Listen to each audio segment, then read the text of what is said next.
You talked about tourism. How has the recovery been there? It's been open close, open close. Like you mentioned, we've been relying on domestic tourism, but there are these fresh bans from overseas. We were hoping that we would get the foreign tourists back in. How long is this recovery going to be taking? Well, the problem with global tourism, with international tourists, of course, is we cannot attract any at this point because the country is practically, essentially, still closed to a lot of foreign tourists. But what we have been seeing is that the tourism department has really been implementing programs to first stoke the local or tourism or domestic tourism market. So we've already been seeing face-to-face meetings, conferences.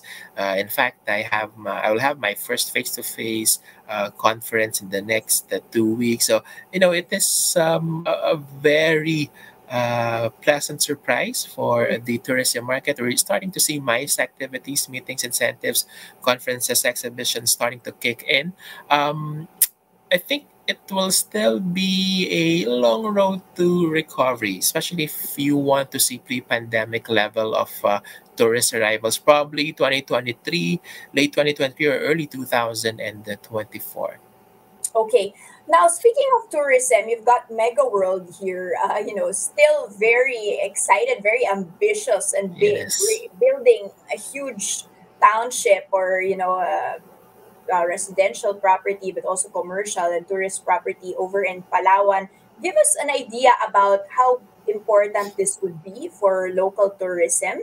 And why investors should be investing in this, especially in these volatile times. Oh, but definitely there will be revenge travel, Danny. Similar with what we see for the retail market, there will be revenge shopping and revenge dining. It's the same concept for the tourism market. There will be revenge travel. A lot of Filipinos already want to travel, whether it's locally or internationally.